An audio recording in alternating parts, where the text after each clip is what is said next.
પંખી સારંગ રાગની સારેગમ કરે અને કૂતરા જેવી કોઈ આગમ ન બોલી શકે. નકર છે તો કૂતર્યું, કૂતરાને આગમની ખબર પડે છે. નકર પશુ છે ને એક રાગ તો ગાય બોલે છે, પણ ગાયના રાગને કોઈ સમજી નથી શકતો.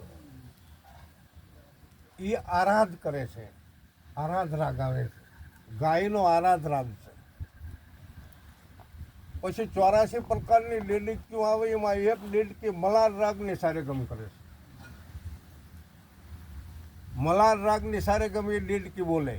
વરસાદ થતો ન હોય અને જ્યારે મલાર રાગની સારેગમ એવી એક ડેડકી બોલે, અને એ ડેડકી બોલે એટલે વરસાદને આપવું પડે.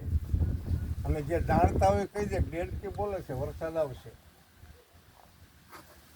પછી ભાવાર્થ એના માટે હું વાત કરું છું કે આવા પશુ પંખીની અંદર આટલું બધું તાત્પર્ય છે.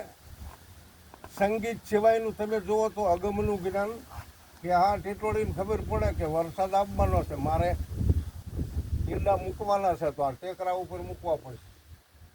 એટલે ટીટોળીને ખબર પડે તો માણસને ખબર ન પડે.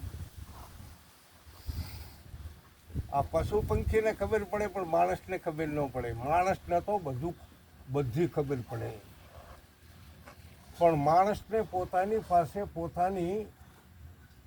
પોતાની મનોવૃત્તિનું જ્ઞાન, પોતાના અંતરનું જ્ઞાન, પોતાના અંતર ચક્ષુનું જ્ઞાન, પોતાનામાં આવેલાનું જ્ઞાન, ત્યારે માણસ બધું સમજી શકે છે. જોજો સંતોએ આગમ બનાવીએ છે.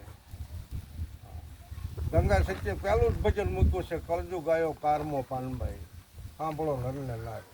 બરાબર, એવું એ વખતે હતું ને બધું કહી દીધું છે કે આમ થશે, એલ્યા આમાં તમે મૂંઝાતા નહીં.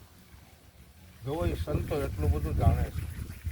ધરતી ઉપર અમર હાલશે સુના નગર મોજાત, લખવી લૂંટાશે લોકો તણી નહીં રાયડને ફરિયાદ.